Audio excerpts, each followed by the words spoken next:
Good morning, Ultimate Hustlers and Digital Empire Builders. Today, we have another wonderful show lined up for you on the Cortez Hustle Show. We're talking email marketing with Ashley Campusano. You guys do not want to miss this. The money is truly indeed in the list, and some of you guys are leaving tons of money on the table because your follow-up game sucks. Your automation game sucks. But we're going to fix that for you today, especially those of you who are building e-commerce brands and particularly those in the all natural, the organic, and you're producing products with the environment in mind. That is right up Ashley's alley. So we're going to talk all about that today. So do me a huge favor, ladies and gentlemen, comment in the chat where you from, drop the name of your business and or your brand, and smash that share button, ladies and gentlemen. And let's kick it this morning.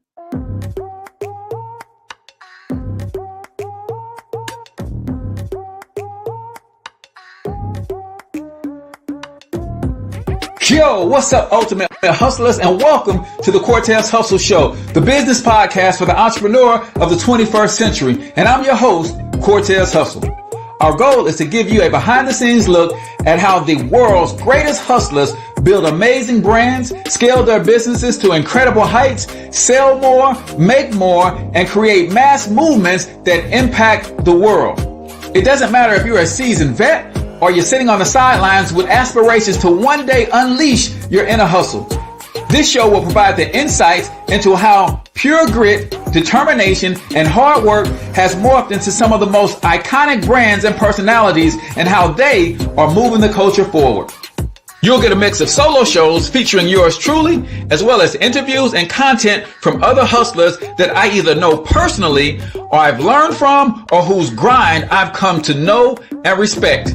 And you'll also get exclusive recordings from our membership called Monetize My Life Academy, which you can check out at monetizemylifeacademy.com. That's a program where we go live every month with some of the best hustlers on the planet, sharing best practices on how we all can explode our brands with advanced branding and marketing tactics, business development strategies, and financial game planning necessary to build the empires we all desire. Again, that's at monetizemylifeacademy.com. If you like today's episode, chances are the hustlers you're connected to will like it as well. Share it with those in your network.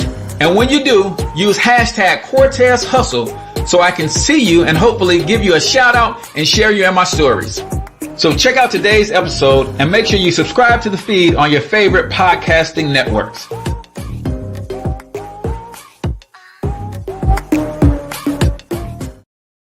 All right, ladies and gentlemen, welcome to the Cortez Hustle Show. I am, of course, your host, Cortez Hustle, everybody's favorite fatherpreneur, coming to you live and direct from the Black Bear Success Mastermind Studios right here in St. Louis, Missouri. If you are not familiar with the Black Bear Success Mastermind, is where we come together to provide best practices, tools, resources, tips, strategies to help you grow your business. Or even if you haven't started a business, we got the resources to help you start a business too. So I need for you to text the keyword mastermind at 314-866-4053 if you want to be part of a community that's all about helping Black entrepreneurs explode to the highest of heights with the support, because we know that entrepreneurs sometimes find themselves on an island. They don't have the best support. So make sure you text mastermind at 314-866-4053 to get a special invitation to join us in that community. Today, we're talking email marketing. Why email marketing? Because if you think about it, the money is in the list. The money has always been in the list, and list building is the principal thing. If you don't understand that about building a email list and building automations, building systems to help you communicate and nurture that list, then you are missing what has been the foundation of business for the last 25 years since the internet has really exploded on the scene. So Ashley is an expert at email marketing, and she's going to talk about how you can extract that money from your list without being sleazy, while at the same time nurturing solid relationships with those customers and those clients. So before we bring Ashley on, a couple quick announcements. Ladies and gentlemen, the Daily Hustle is going down. What is the Daily Hustle, you might ask? Well, the Daily Hustle is my give back to the community. Meaning, when I started out, everybody told me, Cortez, you got to be consistently posting on social. I was like, okay, but what to post, right? So the Daily Hustle provides you with an infographic every single day that you could post. It provides you with a daily affirmation with reflection questions so that you can take that content and post it. And it also provides you with a short video training on content marketing, some of the best practices, tips, and strategies that I've used to grow my primary page to over 121,000 followers. So I give you all of that every single day, but you got to subscribe. When you subscribe, then that stuff is going to come to your email list every day. And now being consistent on social media is no longer a concern because you're going to have what you need to post every day. But to get on the list, text Daily Hustle to 314-730-3999. Again, text Daily Hustle to 314-730-3999. I'm getting some great feedback from the content that is going out. Also, today, office hours. If you are in the digital marketing space and you're trying to figure out how to put together lead generation systems, you're trying to figure out how to brand yourself, inside the Black Biz Success Mastermind, we do something called office hours, live Q&A with your boy at noon Central. We usually go for about 45 to 60 minutes. So if you're in the community, be on the lookout for that post today where I'm going to help you answer any questions that you may have about branding, about marketing, about digital marketing, about the Black Biz Success app, about the tools and resources that I use to grow my business or my brand. I'm an open book for you guys today, so make sure you guys be prepared to check that out. So without any further ado, ladies and gentlemen, I have the distinct honor, privilege, and pleasure to introduce a young lady who is serious about helping her customers and clients get to the bag. But if those customers and clients are serious about getting to the bag and keeping Mother Earth healthy, she's really trying to help those individuals get to the bag as well. So without any further delay, I'm going to introduce some of you guys and present to others. Miss Ashley Campusano. Good morning, sis. How you doing? Good morning. I'm okay. I'm okay. Awesome. Well, we are super excited to have you here to talk about this conversation because we know that the principal thing in business is building a list, right? But then you can have a list and not know what to do with that list, and you are leaving money on the table. But before we get into that conversation, we're going to start the show like I start every show on the Cortez Hustle Show is with a quote of the day. The quote of the day is where I'm just going to share a quote that kind of been sitting on my mind this morning or this weekend. And you can either comment on this quote, or if you have your own favorite quote that you would like to share, then by all means, feel free to share your favorite quote as well. So for the quote of the day today, right here on the Cortez Hustle Show, it is this. It's not who you think you are that holds you back. It's who you think you are not. And that is from an unknown author. It's not who you think you are that holds you back. It is who you think you aren't.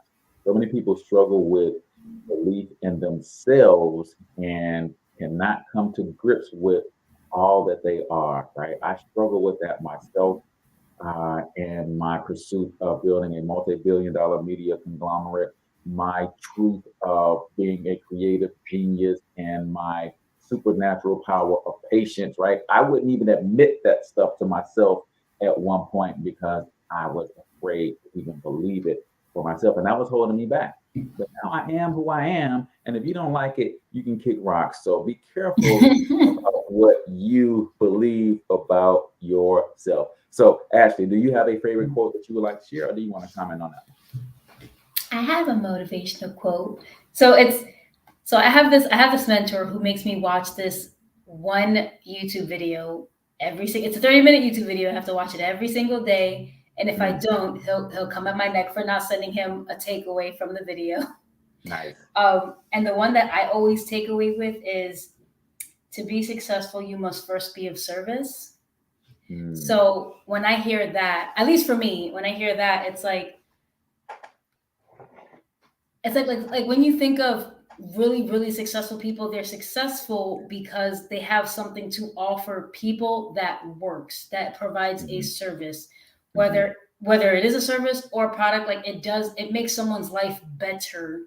Like not in a relative sense, not in a subjective sense, in a very objective sense, it makes someone's life better. And I think that's really the way to be successful and to maintain that successfulness.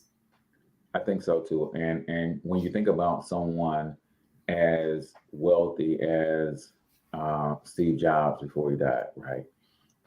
You think about the dramatic impact that he had on the world by bringing the world the iPhone and the iPod and the iPad and iTunes, and like he literally impacted 1 billion lives, like not millions of lives. Like the iPhone has impacted billions of people's lives. And when you serve at that level, you get compensated at that level. And I think sometimes as entrepreneurs, we forget that the core of what we do are two things. We get paid to solve problems, but in solving those problems, we are in service to others. And the more we serve, the more we should be compensated. But we got to keep that at the core of what we do. So I love that quote. That is the quote of the day right here on the Cortez Hustle Show, brought to you by KitKatCopy.com. Ladies and gentlemen, listen, you want to understand copywriting at its fullest, then go to KitKatCopy.com. Ashley is amazing at what she does, and she helps brands build more revenue from the existing customers, right? And we're going to get into it's always that. The best.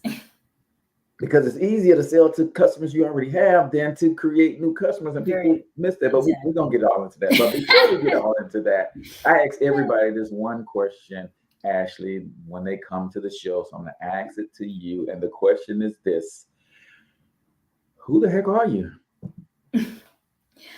Well, so my entryway into copywriting, because that's how I first started, just as a general copywriter. And when I first got into it, it actually arose from.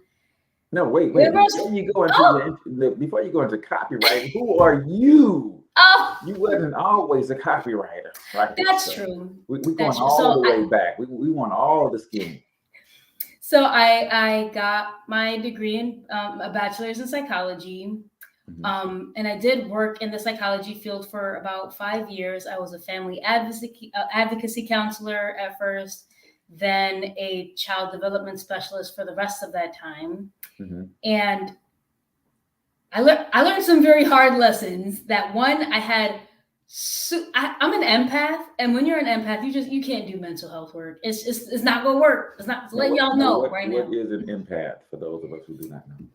An empath is someone who has extremely high empathy levels. Like if you find yourself getting tired around people often, not because you don't like them, it's because you feel their emotions way too deeply that it just drains you out. Yeah. So if anything, it's very easy for introverts to naturally be like empaths, because it's just their people battery just like, which is it's so. I mean, I'm a classified ambivert, but that's a whole other thing. So I went from family advocacy counselor to child development specialist, and that was babies are so easy, y'all. I know parents are gonna be coming up my neck, but it's like when I tell you, children's minds work in black and white. The moment you understand that is the moment you unlock the key to just handling all their nonsense. Okay. Yeah. All their nonsense. Gotcha. Okay. And then from there, I did that. So that was I was an independent contractor. So that was like my first entryway into like kind of being my own boss anyway. So I was an independent contractor working with multiple agencies, and I was like, I could do my own hours, choose the families I wanted to work with and everything like that. And then COVID hit. And then COVID hit.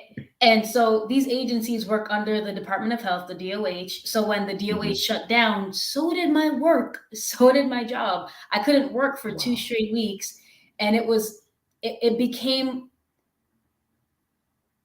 I definitely want to tie this into like why being an entrepreneur in and of itself is a very it's a great endeavor. It's also a very tasking endeavor, because in this space, you're doing things that you're inherent when you're raised in a society that teaches you that this is not the way to do things. This is not the way to do things. But when something like COVID happens and shuts down your life for 2 weeks, it becomes painfully clear that it only takes 2 weeks for you to not be able to afford rent. 2 weeks for you to have to ask a family member to pay a car note. I had to ask my best friend I have a best friend of over 25 years. Never asked him for I'm prideful, y'all. I have never asked him for a single damn dime, but I had to ask him to help me with my car note. And that hit my pride so hard. I'm like, yeah, this is never happening again. So that's when I got into copywriting. I was like, I'm gonna make this bag money, okay? Yeah. And then, after that, I quickly realized I was like, okay, if I have no ethics and morals, I can make a lot of money, sure. But I was like, it just felt icky just kind of doing it for just anybody. So I realized I had to believe in the product or service I was, providing the service for. And if I didn't, it just the ethics. If it was conflicting with my ethics and morals, like one, it takes me a lot longer to write. And it's like my feelings don't go into it. The reason why the words are powerful is because the person behind it is able to put themselves in the feelings of the words that they're writing. If they can't do that, it's not going to work. It's not going to work. It's going to sound as bland as it's going to sound bland. It's going to sound flavorless. Gotcha. So, and that's how I ended up where I'm at now. Love it. Well, take us all the way back, man, because you have a unique upbringing, Afro Latina, right? Take us back. I'm Dominican, y'all. So take us back to growing up. Now, when I think Dominican, I just think New York. I don't know why. But where are you from? I grew up in New Jersey, so it's relatively the same. My parents were in New York before I was born, so gotcha. On my birth certificate it says New York, so technically I'm a New York baby for the first 3 years of my life. So growing up as a Afro-Latino woman in America on the East Coast, right? What was that like for you? What was the experience like? Well, thankfully, so there's definitely there's racial privilege, but then there's like location privilege. Like while there are like super wealthy, like white and Asian communities where I grew up, thankfully, it was predominantly Black, Hispanic, and like Middle Eastern. That's like that was the majority of like who was around me. So I didn't have a lot of those internalized things until I got into copywriting, because then the space got different.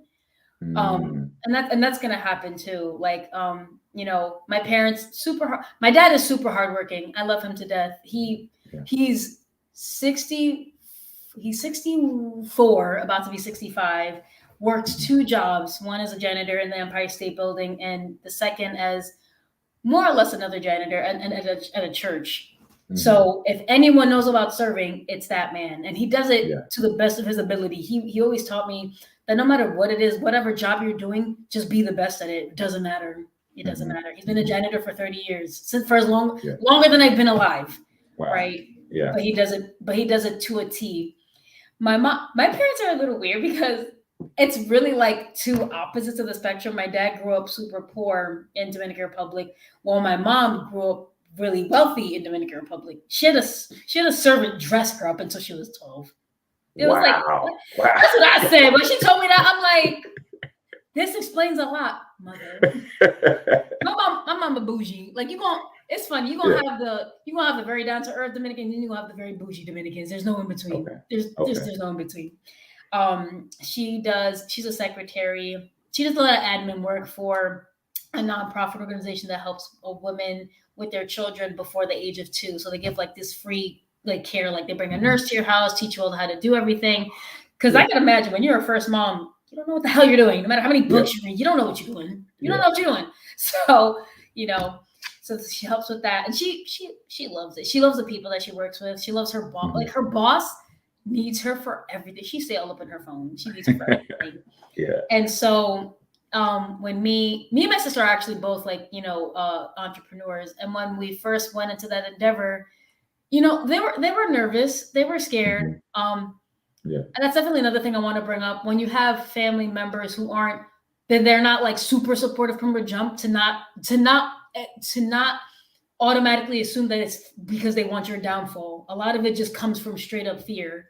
Like, especially if you're their daughter or their son, they're thinking, a lot of people of color, they operate on a level of survival. Not that they can be successful. Their job was to help you survive. As far as your parents concerned, as far as your aunts, uncles, your grandmother, your grandfathers, they did their job. You survived and you're alive. You made it to adulthood. To them, in their mind, they did their job.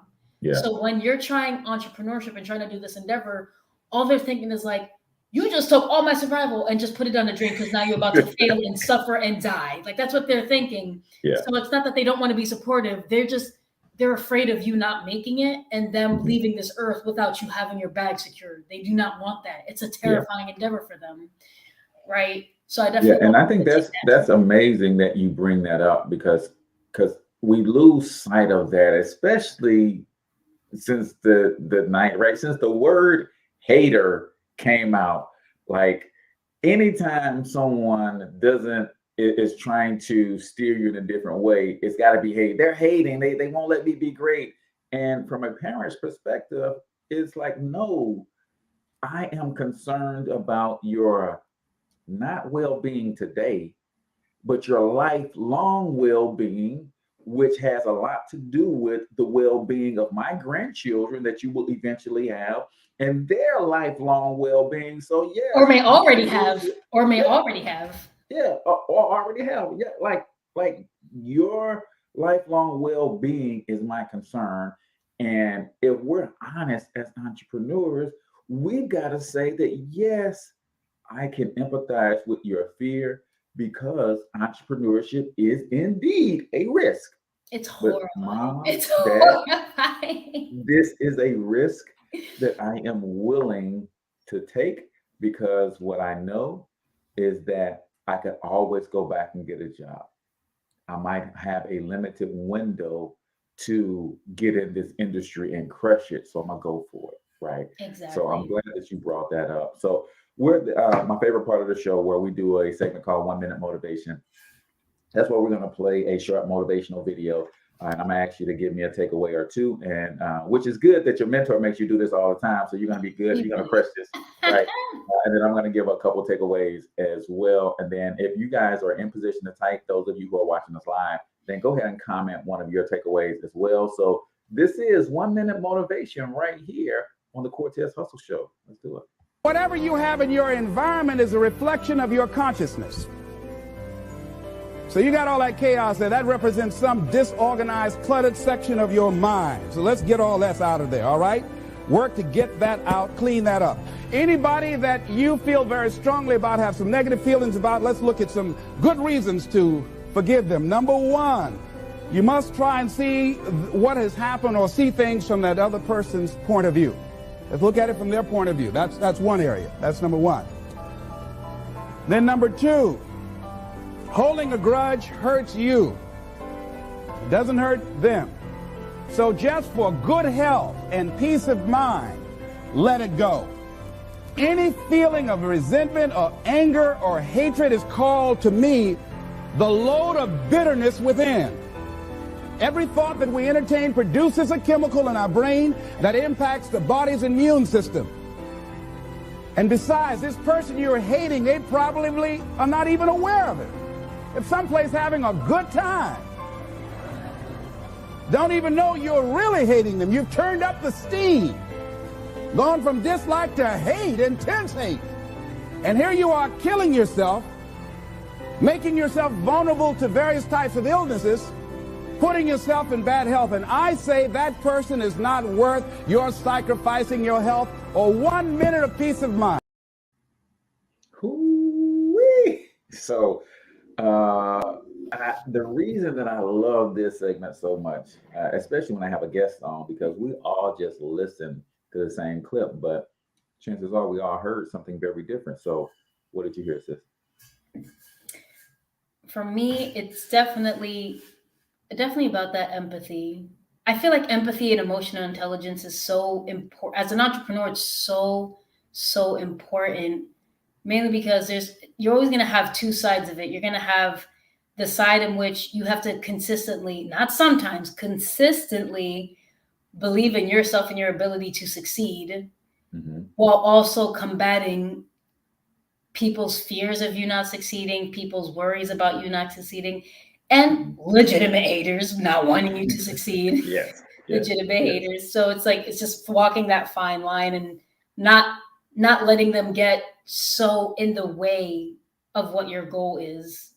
If anything, just take it and kind of morph it into like, well, this is going to be the reason why I am going to succeed, so that they can, if anything, use it as a way to show them that it's very much possible. Because if they're hating, they probably just think it's not possible for themselves. That's it. Pity them for that. It ain't even about you. It ain't about you. It's 199.9. It's not about you. It's about them. It is about them. And I've come to that place and that realization for myself that you want to superimpose your limitations on me. And especially those who are close to you, who could be those legitimate haters. I'm a legitimate threat, because if we came from the same background and I win, then that shines a light on you, and everybody's going to say, why can't you be like Cortez, right? So that creates this weird dynamic, and I so understand that, and I try not to, I just try to be positive everywhere I go and be encouraging. But even in that, some people have a problem for every solution. So I'm like you, I'm not going to let nobody drain me. I used to be a people pleaser. I used to be that guy who took on everybody's nope. It like one of my things is, it says chaos in your environment represents chaos in your mind some kind of way, right? And then the people that you have in your environment, that speaks to a lot of the things that's going on inside of you. And I'm so bubbling with positivity that I can't have anybody around me that doesn't share the same energy. And I got but 2 times to offer you a solution or some encouragement for you to shoot it down, for me to be like, I can't do this. We're not responsible for saving our, we're not responsible. We'll try, but we're not responsible. Y'all gotta I'm not responsible for that. Hey, you came to me with a problem. I offered a solution. You shut it down. You were feeling down. I tried to lift you up. You gave me an excuse as to why you should stay down. Well, I've learned to meet people where they are and not be afraid to leave them there. That's my whole thing. I'm gonna meet you where you are, but I'm gonna be okay with leaving you there. If you're not gonna get in this car, you in the middle of the desert. I'm running out of gas, baby girl. I'm running out of gas. I gotta get to the gas station. That's it. So that is 1 Minute Motivation right here on the Cortez Hustle Show, brought to you by KitKatCopy.com. If you are struggling with what to say in your emails, what to say in your follow-up sequence, what to say in your abandoned cart email, if you're in the e-commerce space, this is what KitKat does. She always get that stuff right for you and be like, hey, no, this is what you need to say. If your website is not converting people into customers, chances are you need to change the words on that website, right? You're not communicating what this product is, what it does, and how it could benefit your customers. And that's what KitKat Copy is all about. And I love that you said you feel a responsibility to connect with the brand and the product, because you're not just the average person. You have a psychology degree, right? So you could literally be using what you know about the human psyche in a very immoral way to be persuasive, but you're not. You're saying, hey, I will use this power, but only if this brand is worthy, meaning it performs the way it's supposed to perform. The person behind the brand is someone with integrity, and they're going to do what they say they're going to do in terms of delivering the product and the quality and staying consistent and all of that stuff. Now, yeah, I'm going to help you run that bag up, right? So getting that pivot that happened during COVID, talk us through that, right? And the emotional roller coaster, because you said at that point, it's like, man, those 2 weeks let me know that, man, I wasn't as financially secure as I could have been, based on, doing the job thing, or even though you were a contractor, you was pretty much still like a job environment. But what does it secure? And then COVID happened, so you have to make some hard decisions. Walk us through that and the emotions of it. Oh, there was so much internalizing. It's gross how much internalizing. So it's like, if any of y'all listening live in Jersey or the tri-state area, you know damn well it's very hard for a single person to make rent by themselves. It's not easy. Most people have to have roommates or a partner. It's to live by yourself comfortably, you have to make really like 60 to 70. Actually, probably more than that. In my area where I was before, right, you can go on housing at $55,000 a year. As a single person, you can get housing assistance. Like, that's how ridiculous it is where I was at. Wow. Like, and to a lot of people, that's like, oh my God, I made it money. I definitely understand it. Like, I thought $3,000 a month was making it money. Mm-hmm. It ain't. Unless you're in Tennessee down south somewhere, it's not. So, so I was dating someone at the time. I'm still dating. We're together like two plus years, but COVID kind of like forced that, because I wasn't moving back in with my parents. I was 27 at the time. I was not doing it again. Yeah. So we were only together for 3 months before I was like, hey, do you want to just have me move in with you? But like we were such it's like, bro, COVID, I need that key. There's some benefits to me getting that key, bro. This might not have been the ideal time for me to get the key. It was definitely like, I do not recommend this method to anybody whatsoever.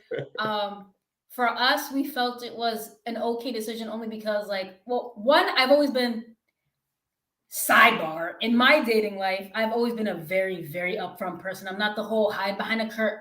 I'm not about it. Like, I'm not about it. So I made sure the partners I've dated were very in line with my ideals.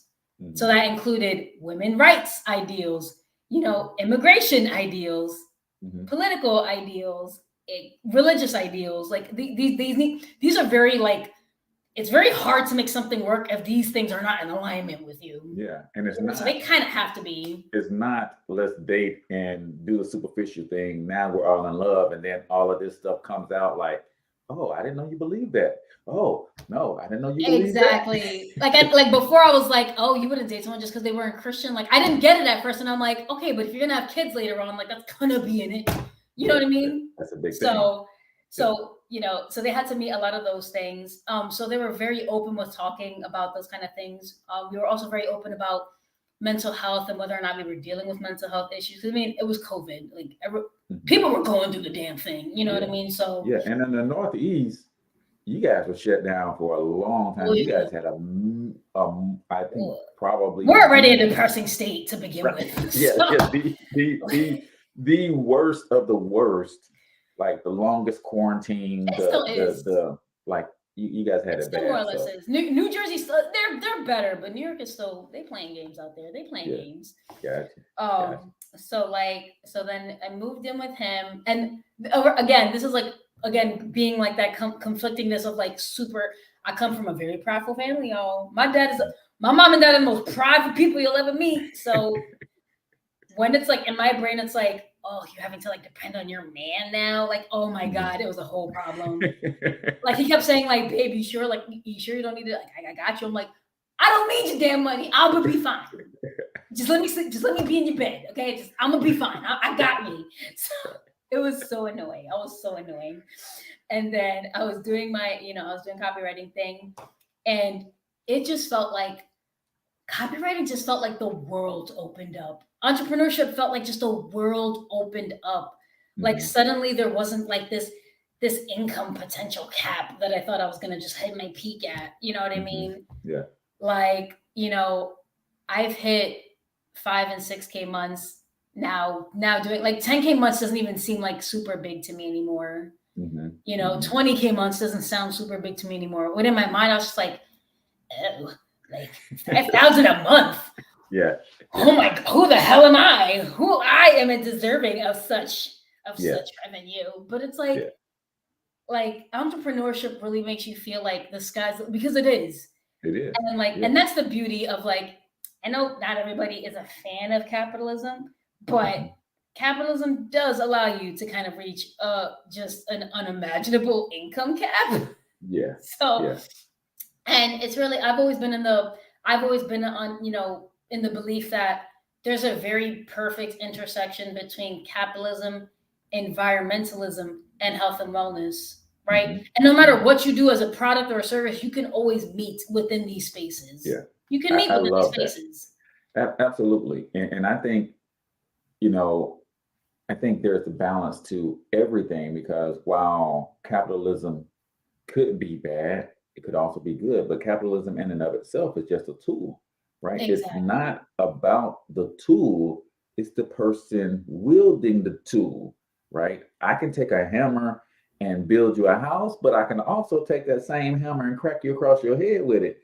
Is the hammer bad, or is the person with the hammer bad? Exactly. I could use capitalism to bring food to your table, right? People don't realize that without capitalism, how you gonna get those eggs? How you gonna get that milk? How you gonna get the utensils to play, right? That capitalism does all of that so that you don't have to farm and all of that kind of stuff. So I think you're right in that. And it's just a matter of finding the balance to say that, yeah, I could be stupid, hog, nasty, rich because of capitalism, but in that stupid, hog, nasty richness, I can still use that money to help and to serve and to make the world a better place. I can create products and services that will make the world a better place. So I love like money is just but a resource, and I've always believed, I feel like you have to know who you are to know what money's going to do to you. If it was always in your heart to be for lack of a better word, a greedy bastard, you're going to be a greedy bastard regardless of how much money you're making. Like, like there's people who make very little money and yet they still give. There's people who they make little to nothing. They still give. They give of their time. They give of their resources to those who are a lot less fortunate than they are. Those are the people. Money's not going to change those people. It's just going to amplify what they already do. They're going to be philanthropists. They're going to open charities. They're going to open orphanages. It's just going to amplify what's already in their heart to do. That's right. That's right. I love that. So when you got into the copywriting space, and walk us through that first client interaction, right? The first two, walk me through two. The first person you pitch your services to, and this could be the same person, the first person you pitch your services to, and the first person that said yes. Crazy enough, my first person was a referral. Okay. Which is insane. So that's like a whole testament to networking and how great it could be. I was as green as they come, and my first person was a referral. Wow. So it was so awesome. I was like, oh. It was so in the copywriting space, I've made more white friends than I've ever made in my entire life. Okay. It's a predominantly, so, and I was just like, and this was another thing, like, we all, whether we all want to admit it or not, we all have very preconceived notions of other people based on, and I was also in that mindset, like, oh, just because they're white, they, naturally they have more education than me, naturally they make more money than me, and I'm just like, and then one of my closest copywriting friends, I literally was just at her house like yesterday, 2 days ago, and when she told me her backstory, it just really put a lot of things in perspective, like anyone can come from any background, like her, like I thought my life is nothing compared to the life she lived. Yeah. She's still very aware of her privilege, but outside of that, she gave me that referral. It was a Black woman, a life coach. She's so awesome. I love her to death. And she needed help with social media stuff. And mind you, I'm not a social media guru by any means. I'm just all about being authentic. And she, like most Black entrepreneurs, and myself included, we felt like we had to put on this whitewashed business, like this face that we have to put on, like, oh, you have to be professionalism, by the way, is a whole annoying construct in and of itself. Well, that's a whole nother day. Yeah. You know, and so, you know, she was afraid to just show up as her authentic self, you know, and that was really hard. Like as a life coach, that's kind of like the entire shtick, to show up as your authentic self. Yes. So she was having a problem with the whole content marketing thing and, you know, doing posts and certain kinds of posts and things like that. And I was like, listen, like, you know, the package I gave her was I called it social media coaching, but it was really like authenticity coaching, you know, and it was five long form posts. Cause I know some people struggle with the long form stuff. It's, you know, it's hard. It's like, if you don't know what to talk about, how can you make it long form? Right. So, and through one of my posts, because really I was just giving her the copy. I wasn't like a manager for her, so I didn't post any of these for her. I just gave it to her. She posted the one about, you know, it was like the internalized feelings that you get as an entrepreneur and tapping into those feelings. And that gave her the most reach she's ever had out of her time of being on social media. Wow. And she like sent it to me in a DM. I was like, oh my God, this is what I live for. This is what I live for.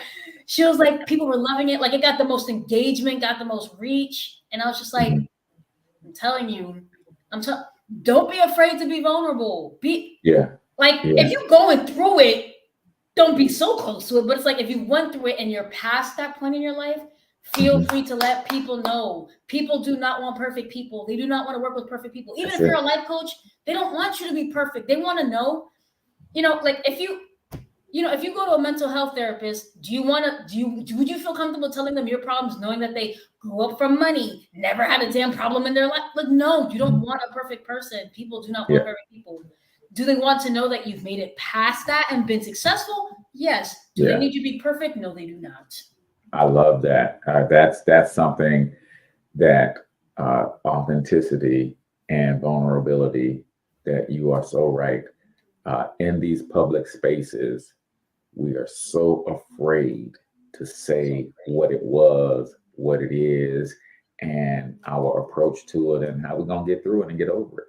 But that's what people connect to. If reality TV hasn't done anything for the world, it has done this. It made people really want to get to know the people behind brands, the people behind, like, I want to know what you're going through while you're building this multi-million-dollar company, right? I want to know what you do with your family, even though you're a billionaire, Jay-Z. I want to know what, like, people want to know those sorts of things, and it brings a level of connectivity and relatability to it. And I know that's something that I'm getting more into, showing the behind the scenes of a lot of the things that I do and what I do for fun and all of those kinds of things. But it is incredibly important to be vulnerable and be your authentic self.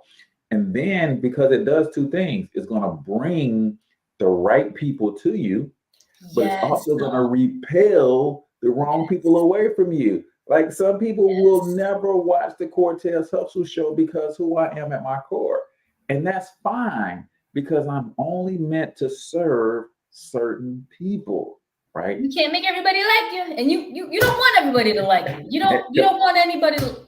If everybody likes you, that means something's up. That means something. You got a problem. You doing something. You got a real You being big as hell. Yeah. So let's talk about this copywriting journey, because you mentioned that it's a predominantly white space in terms of the businesses and the ownership. And I feel there's a lot of spaces like that, because sometimes we just don't know it's a thing, right? We just don't know that writing the words for brands is a thing, right? Yep. So we don't get into that space, even though we have some amazing writers in our culture. We have some amazingly creative people who can connect, and it's like, you just don't know it's a thing, right? So you know how many times I've been told, oh, you mean like, oh, you copyright things, like you trademark them? Yo, please don't tell people that. Don't do it. Don't do it. I've heard it too many times.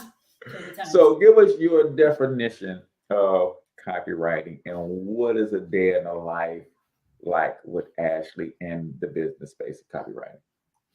Oh, this is perfect, because this is going to help diminish a lot of preconceptions of copywriting.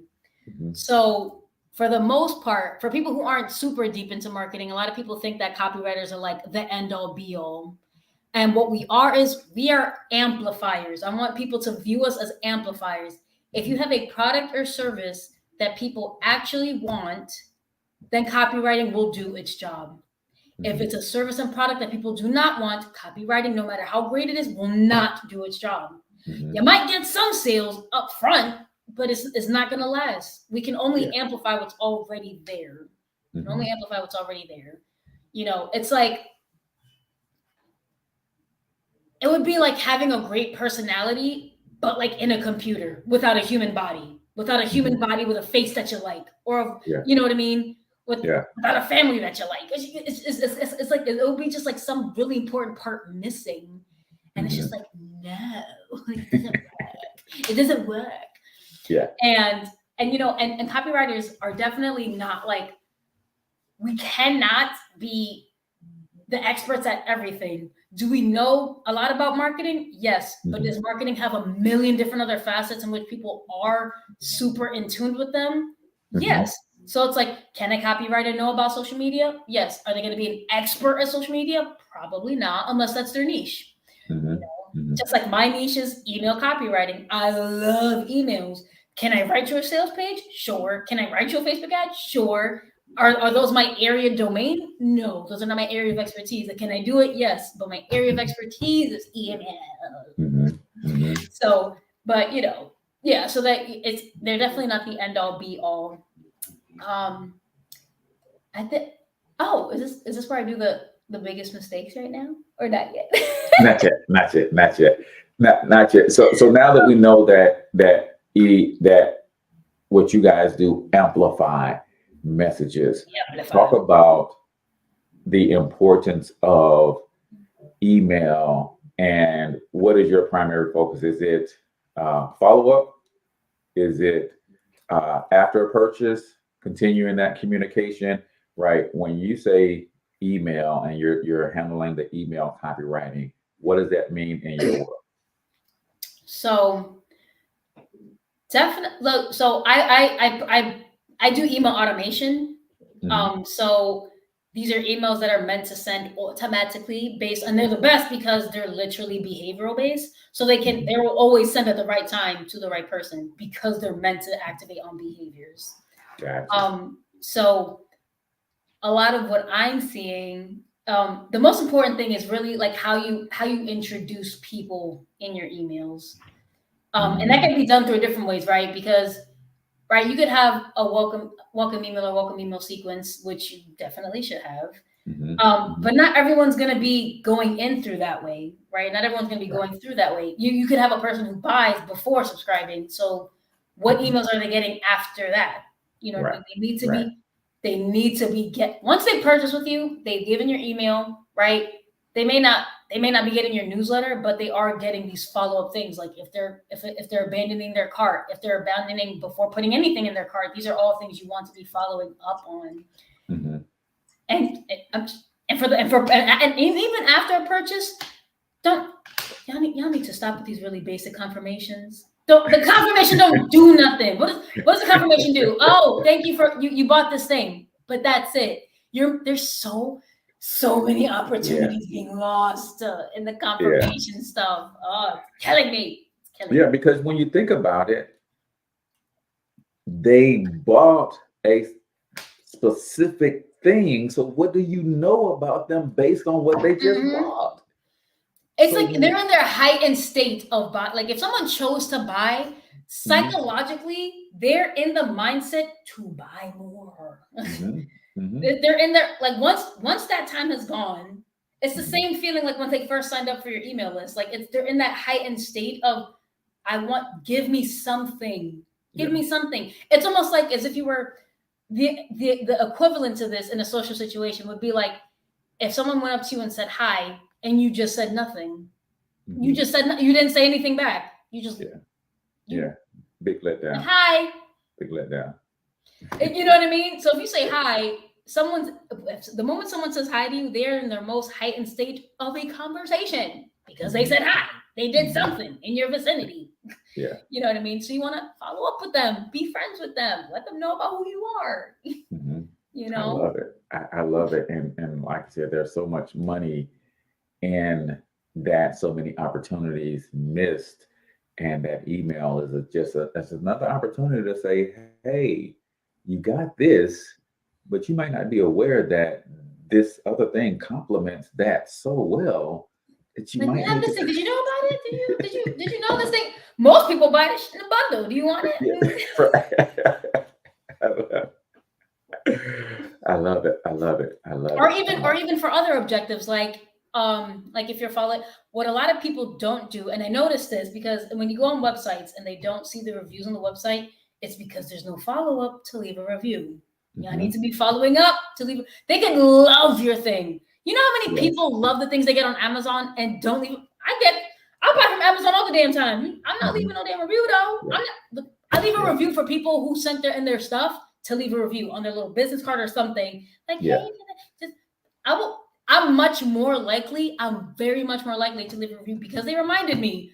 I got things going on in my life. Your customers got things going on in their life. They're not worried about you. Even if they love your stuff, they're worrying about other things. That is so huge because we know that 70+% of people make purchases online based on reviews. And if you are not fighting for those reviews, especially on places like Amazon, your Google My Business profile is another place that they can leave reviews. Even on your Facebook, if you're big on Facebook, I think I got 100+ reviews on Facebook, right?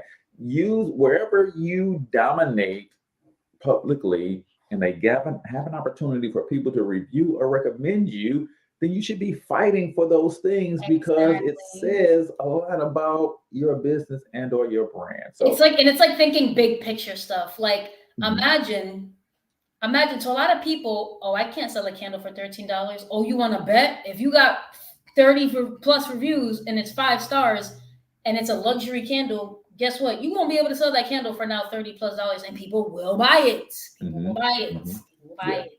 Because of that, because you fought for those reviews. Cool. So we are at my second favorite segment of the show, a segment that I call freestyle. Because I know you got bars. You can't come up in Jersey with a New York background and not have bars, right? No, freestyle is not about rapping or rhyming. I am in the midst, and you are helping me build a multi-billion-dollar international media conglomerate, starting with this podcast. But I'm not trained for this stuff. I don't always ask the right questions. The conversations don't always evolve where they should go. So freestyle is your opportunity to either reiterate something that we already covered, or if we haven't talked about something that you feel is really important, then hit them with that too. So this is freestyle right here on the Cortez Hustle Show, the Ashley Campusano version. Hit them with your best bars, sis. So what I definitely want to touch on are is this the 3 biggest thing now? So sorry. I'm sorry, y'all. So 3 biggest mistakes that e-commerce business, aka product-based businesses, a lot of businesses be making in their emails. So number 1, and I know y'all gonna come on my neck for this. Is highly branded email designs. Like I know. So because a lot of especially small businesses, because I know a lot of y'all operate on organic traffic, usually through social media, you guys tend to treat your emails like it's social media, but it's not the same. You're not fighting for attention in the way that you are on your socials, right? On your socials, you're fighting literally everybody else that they can see. But in an email, they're clicking very specifically. It's an email to them. It's an email to them. It's not a post to everybody. It's not a post accessible to everybody. It's an email accessible to them and them alone. So there's really no need to do all this like branding and like I know you worked hard on your brand. I know you want to flaunt it. I get that, but people are gonna remember you for how you make them feel, not for what you look like. It's not gonna work. It's right. And I know because we see a lot of like bigger name brands like Macy's and the bigger name brands, they could do that because they're a bigger name brand. People don't expect to form a personal relationship with Macy's or Old Navy or Gap. We all know these are very big as hell conglomerates. People are not looking to be personal with them. They like them because they got the clothes they want at a price they can afford. That's the relationship people have with these people. Yeah. But when it comes to your brand, you don't have that luxury. So your superpower is how unique you can be. That is your superpower. As a small business owner, your power is uniqueness and bonding, connecting. That is your superpower. So, which brings us to the second biggest mistake. Is short welcome sequences. And by sequences, it's really, I know a lot of y'all are just doing like one email. That's kind of like, and so in the scenario, again, in the social case scenario, this would be the equivalent of someone saying, hi, want to go out with me? You're probably going to look at that person like they're crazy and want to call the cops, and you're going to leave. Right? So stretch it out, 5, 7, even 10 welcome emails, to be honest, because at the end of the day, right, you'd be setting it up so that they're no longer getting those emails that they bought. They're going into different areas of your automations.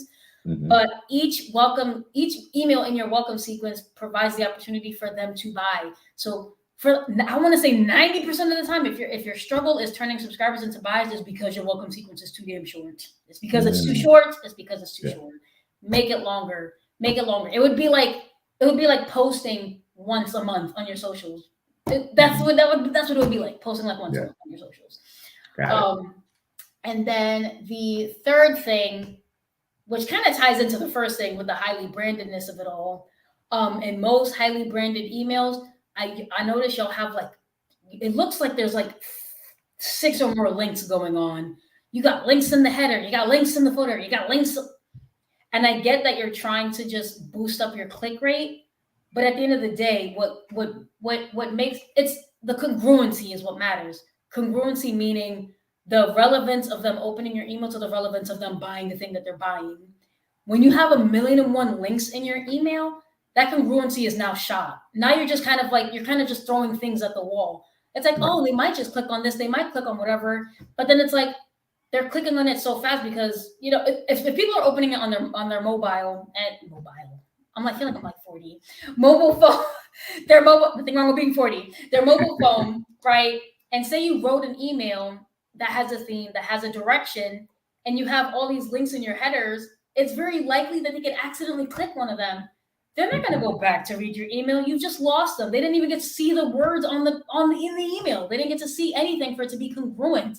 So it's just like kind of like, it's almost like, again, for another social situation, it would be like someone flashing you with the watches in the code, like a trench coat, like, you want this watch? He didn't explain to you what the damn watches do. He didn't explain to you where it was made. He didn't explain the origin of it. He didn't explain why you would need it. He didn't explain any of that. Like none of that was. He just said, "You want this watch? You want this bag?" And that's pretty much what that's. Love it. So we are 2 minutes out. Tell everybody how they can connect with you, Ashley, if they need help, especially product-based businesses doing good for the community. But she helps all product-based business, but she loves things to be in alignment with who she is, right? So tell everybody in 30 seconds or less how they can connect with you. Yes, of course. So honestly, you could just go on my website. I do have a work with me page on my website. If you're not entirely sure though what your email needs may be, because it's an overall package. What I do is my main package is I do email copy for all the fundamental flows and automations that a business should have, just even if it's just starting out. So that's your welcome sequence, your cart abandon, browse abandon, post purchase, and win back. These are the 5 that everyone should have. There's definitely more automations you could have to a business, but these are the 5 fundamental ones that product-based business definitely should have. So you get copy for all that. And if you have Klaviyo, which I hope you are, I'm tech savvy, so I can actually implement these for you. So you don't even have to do that part. I can do it for you. Gotcha. Right. And you could just, and it's on my website, work with me. And at the end of that work with me page, there is if you're interested in retainer services, there's also a link for that, to schedule a call with me. But yeah, that's pretty much it. That's it. We've been listening to and learning from Ashley Campusano. Till we talk to y'all next time, get your money up because you absolutely can do it. But more importantly, you deserve to do it. Each and every single one of you. Now hustle up. Get your bag.